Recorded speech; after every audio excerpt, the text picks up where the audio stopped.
The weather forecast for April 23rd, 2003 by Sophia. In Milwaukee, Wisconsin, there is a high of 45 degrees and a low of 33 degrees. It is cooler here because they are further away from the equator. In Raleigh, North Carolina, there is a high of 75 degrees and a low of 39 degrees. It is closer to the equator, so the temperatures are warmer. In Austin, Texas, the high is 72 degrees and the low is 68 degrees. Texas is the closest state near the equator, so the temperatures are extremely warm. Finally, in Los Angeles, there is a high of 62 degrees and a low of 56 degrees. It is farther away from the equator, but still close, so the temperatures are warmer. Jet streams affect the temperature because they bring cold air with them. They move from west to east, so they're going to move this way. So I can show you how this works. So if we start in a cold area in Washington, we see that there is a warmer temperature in Colorado, and then we go to colder again in Wisconsin, then warmer again in New York, then we go to colder again in Maine and Canada. So it's a pattern because we go from cold and then to warm, and to cold again, then to warm, and then to cold. There are 3 cold fronts currently in the United States today. One in the Pacific Ocean, moving towards the northwestern part of Mexico. Another in Canada, moving towards Idaho, Nevada, and California. And another in New Mexico, moving towards the southeastern part of Texas. There's one right here in the eastern part of the United States, moving towards the Atlantic Ocean, and another right below Florida, moving towards South America. We don't need to worry about those because they are not going to affect the United States. Those areas will experience cooler temperatures, clear skies, and a shift in wind. There are 2 warm fronts. Here is one in the Pacific Ocean, moving towards the southern part of California. There's the last one in Texas, southern Texas, moving towards Arkansas, Illinois, Michigan, Wisconsin, Minnesota, Iowa, Missouri, and Oklahoma. Those areas will have warm and humid temperatures. We have 2 stationary fronts right now. One in Canada and another in the Gulf of Mexico. A stationary front brings lots of precipitation for days. It will most likely be rain. Finally, we have 2 occluded fronts, one in the Pacific Ocean and another in the Atlantic Ocean. We will see the temperatures near the ground become cooler and cut off the occluded warm air and then will rise.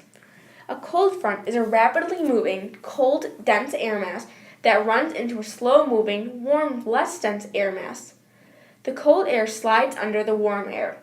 A warm front is a fast-moving, warm air mass overtakes a slow-moving cold air mass. A stationary front is when cold and warm air meet. They can't move each other, and when they do meet, the water vapor in the warm front condenses to precipitation.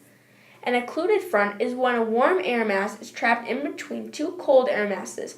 When the cold air meets, the warm air is pushed up. There are a number of low-pressure systems in the United States today. One in Wyoming, Colorado, on the border of Maine and Canada, and right outside the Atlantic Ocean near Maine.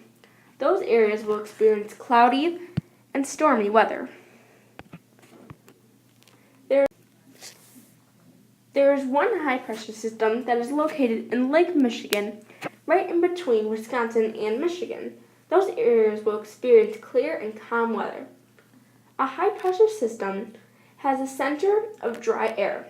That means that winds spiral outward from the center and move towards one direction, which is down. A low-pressure system is when air moves up in a counterclockwise way, bringing the air with it. As you can see, because of the low pressure areas, those areas are currently experiencing rain. All of Wisconsin and most of Michigan are clear because of the high pressure system. The states in the cold front are mostly experiencing rain, such as Louisiana and Texas, which is experienced a cold front from New Mexico. The states in the warm front are mostly not experiencing rain. Some areas were hit by the warm front, such as Southern California. In Milwaukee, there's no rain. In Raleigh, there's no rain. In Austin, there's just 0.1%, and that's the same in Los Angeles. Rain is formed when warm, moist air cools and condensation occurs. Warm air can hold more water than cold air can, and when the warmer air cools down, the moisture will condense to liquid and rain will fall.